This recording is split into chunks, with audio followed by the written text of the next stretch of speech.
of the inhumane treatment that we were subjected to, and the kind of anxiety, apprehension, fear that created in us.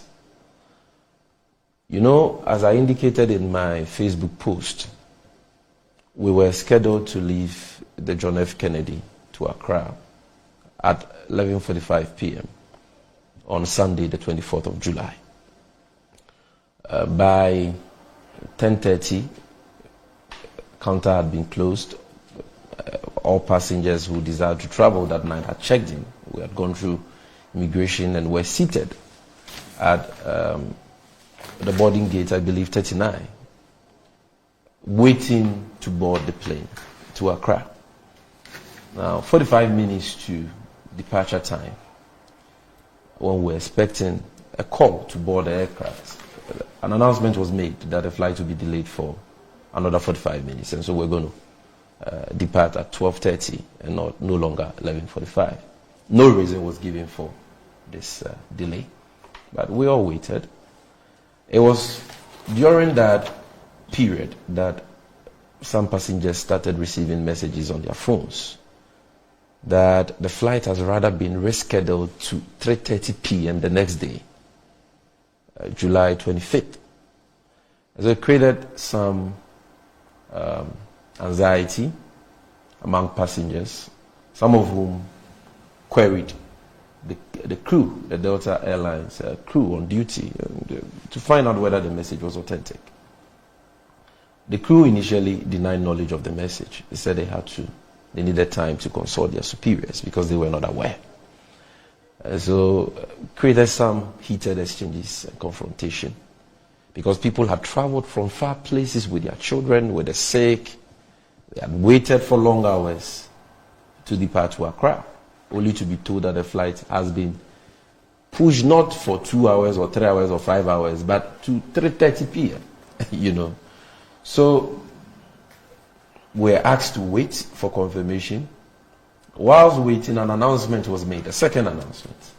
And in this announcement, we were told that, everything was on track. We were all set to travel to Accra. But at one of the airports, one of the pilots who was supposed to fly the plane had not reported for work on time. He was late. And so he was the only one we were waiting for. We should exercise patience. And immediately he shows up, boarding will begin. He said, we could all breathe, a sigh of relief and say, let's wait.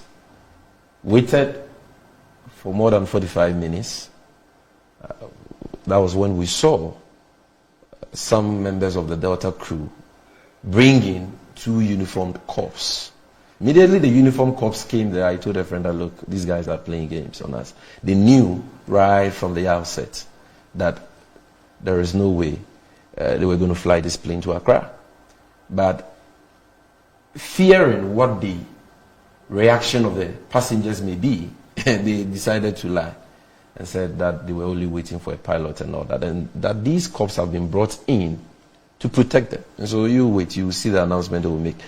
Before I could finish, a third announcement was made, and the announcement was to the effect that, yes, they cannot fly. For some reasons, we need to come back 3:30 p.m. the next day. And that they had made accommodation arrangements for all passengers. And so passengers should proceed to another gate, I believe gate 37 or so, for the necessary accommodation arrangements. People were crestfallen at that point. Very, very disturbed. I'm talking about people who were carrying children, sick people in wheelchairs and all that. But what can you do? These things happen. So we said, okay, let's proceed to the boarding gate and see what accommodation arrangements have been made. And to our utter surprise, we got there and we found out that no such accommodation arrangements had been made for the passengers. It was all a lie. No accommodation arrangements. And so the question I was asking myself was that this is not any roadside airline company. You're talking about one of the oldest and reputable airline companies in the world. Now, why would they be this unprofessional? Why would they be this dishonest, this insensitive? If for nothing at all, consider the sick, consider those in wheelchairs, consider the children. But well, we accepted it. You know, Ghanaians, very typical of us, we don't talk. So people kept saying, this cannot happen in Nigeria. If it was in Nigeria, but we all accepted it. And we're left to our own face to fend for ourselves, find our own accommodation. We returned at 3:30 p.m. the next day. Went through all the boarding protocols. In fact, we were boarded on time. So, waiting for the flight to take off. It was then that another announcement was made by the pilots that due to weather conditions, we had to stay for a while. That was a legitimate call because it was raining at the time amid lightning and all that, and there was no way we were going to be giving clearance to fly that, aircraft or to take off. So we're all patient. Nobody complained. About 2 hours after that, the flight was supposed to leave at 3:30, around 5:30. When we all thought that all was set, the pilot made an announcement that, look, we've been given the green light to fly. Your luggage, everything are in. We are all set. So sit back, fasten your seatbelt for takeoff. And then we took off. And then everything was history. We were all okay. We were coming to Ghana. Look, over 2 hours into the flight, close to 3 hours, somewhere on the Atlantic Ocean, an announcement was made by the pilot that we were unable to proceed to Accra. That we had to return to the JFK airport. Why? Because the aircraft has shot fuel. You can imagine the kind of confusion, the trauma that announcement would have created in the aircraft. Everybody was speechless that this could happen to passengers on a reputable airline like Delta Airlines. Fuel, not weather, not technical hitches, but fuel shortage. Why? What checks did the pilots and whoever had a responsibility of ensuring that the aircraft had fuel before takeoff? What checks did they do before takeoff? With all the hours that we had to wait, they could not do those basic checks. So clearly, these were a bunch of people who had no regard for human lives and the safety of the hundreds of passengers on that aircraft, including children and the sick. What that announcement could have done to, the psyche of sick people on that plane, they did not take into cognizance all that. At that time, all we could do was to pray that whatever fuel was left in that aircraft was going to be enough, to get us to the John F. Kennedy Airport. So for close to 3 hours, we had to be praying and all that, hoping that the flight will land safely. Fortunately, did you also pray? I prayed a lot. In tongues? I prayed a lot. And fortunately, by the grace of God, we landed at JFK safely.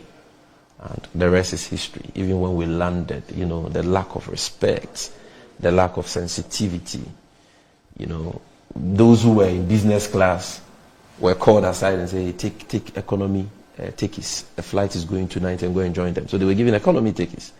Then those who were on economy on that flight, they said, no, you have to. You have to go and find a place to sleep and give you accommodation.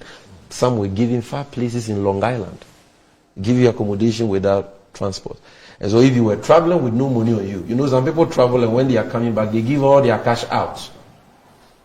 They didn't care, And so what happened was very negligent. It was very careless, very reckless on the part of the airline. And we condemn it in no uncertain terms. We don't have to be quiet about it. They have to be called out and they have to be held accountable. I've had a lot of calls from passengers of that airline in time past sharing similar experiences. And it is not something that has to do with Delta alone. People have shared other similar experiences with other airlines. And it is about time that we called on these airlines to treat the people of Ghana, people who travel to this country with some respect and a certain sense of responsibility. What they did could have led to very avoidable deaths. Okay, we were fortunate to have landed safely. Next time, we don't know whether the passengers on the aircraft will be that fortunate. And so, fortunately, I had a senior colleague on the plane who is a lawyer Bobby, and other friends that I met on the plane.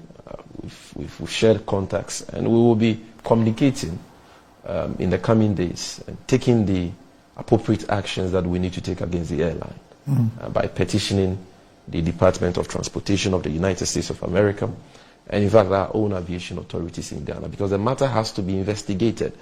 Was that jet fit for purpose in the first place? Some have said that it was not fit for purpose in the first place and that it was leaking fuel.